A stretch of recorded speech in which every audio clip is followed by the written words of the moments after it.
อิมินาปุญญกรรมเมนาด้วยบุญนี้อุทิศให้อุปัจจายาปุณตตราอุปัจจาผู้เลิศบุญอาจาริโยปการาจาและอาจารย์ผู้เกื้อหนุนมาตาปิตาจยาตกาทั้งพ่อแม่และพวกญาติสุริยจันทิมาราชาสุนจันและราชากุณวันตานราปิจาผู้ทรงบุญหรือทรงชาติลัมมะมาราจะอินตาจาลมมานและอินตราโลกปาลาจะเทวตาตั้งด้วยเทพและโลกบาลยะโมมิตา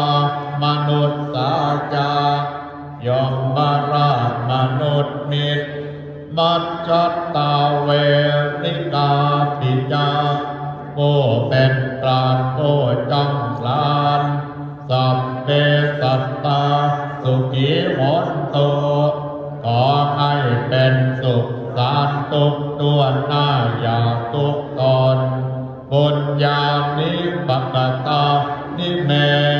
บุญของที่ข้าทำจงช่วยอำนวยสุขภาพรสุขังจะติวิตังเตนโตสามอย่างล้นจิปปังปาเปตวะมะตังให้โลกถึงนิพพานพลันอิมินาปุญญกรรมเมนาด้วยบุญนี้ที่เราทำอิมินาอุทิเสนาจาแล้วอุทิศให้ปวงสัตว์จิปปาหังสุลเปเกวาเราพลันได้ซึ่งการตัดตัณหุปาทานเจตนัง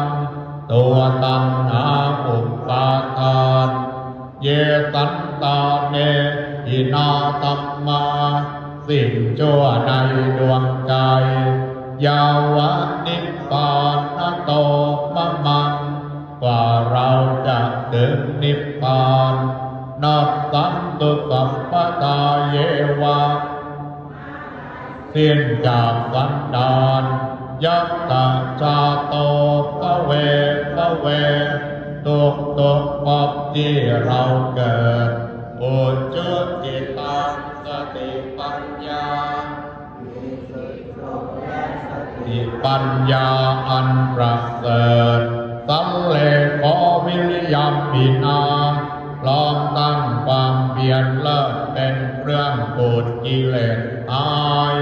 มาราลปันตุโนกาสังโอกาสอย่าพึงมีแก่หมู่มารสิ้นทั้งหลายก็ตุนจากวิริเยสุเมเป็นจ้องประทุษร้ายทำลายล้างความเพียรจมพุทธาทิปวโรนาโตพระพุทธผู้บวรณาธัมโมนาโตวรุตตโมพระธรรมที่เพิ่งบูดอมนาโตปัจเจกพุทโธจาพระปัจเจกพุทธสอนสังโฆนาโตตรอมมันตบพระสงฆ์ที่เพิ่งใบยอเตโสตมานุปาเวนะด้วยอานุภาพนั้นมาโรกาสังละปันตุมาขอหมู่มารอย่าได้จ้องตัสสะปุญญานุปาเวนะด้วยเดชบุญตั้ง10 ป้องมาโลกาสังละปันตุมาอย่าเปิดโอกาสแก่มารเถิดอิมินาปุญญกรรมเมนาด้วยบุญนี้อุทิศให้ อุปัชฌายาคุณุตตราอุปัชฌาย์ผู้เลิศบุญอาจาริโยปการาจาและอาจารย์ผู้เกื้อหนุนมาตาปิตาจยาตกาตั้งพ่อแม่และปวงญาติสุริยจันทิมาราชาสุนจันทร์และราชากุณวันตานราปิจาผู้ทรงบุญหรือทรงชาติลัมมะมาราจะอินตาจาลมมานและอินตราโลกปาลาจะเทวตาตั้งด้วยเทพและโลกบาลยะโมมิตามนุษย์สาจายมมาราชมนุษย์มิตรมัจจตาเวริกาปิจาโอเป็นปราณโอจำลานสัพเพสัตตาสุขีหนโตขอให้เป็นสุขสารทุกตัวหน้าอย่าทุกตน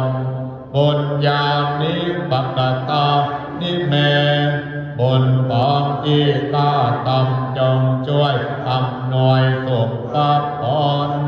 สุขังจะติวิตังเตนโตสามอย่างล้นจิตปังปาเปตวอมะตังให้โลกเดินนิพพานลันอิมินาปุญญกรรมเมนาด้วยบุญนี้ที่เราท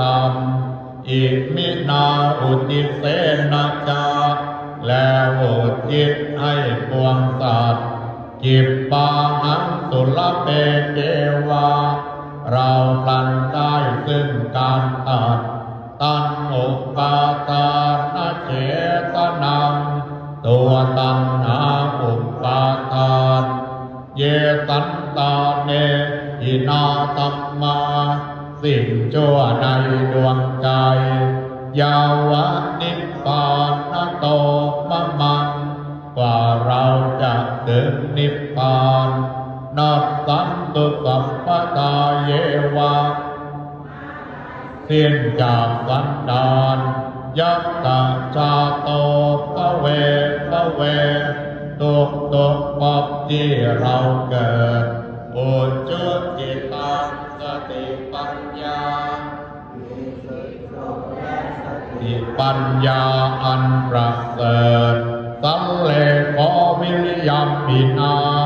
ลองตั้งความเพียรเลิศเป็นเครื่องปูดกิเลสอาย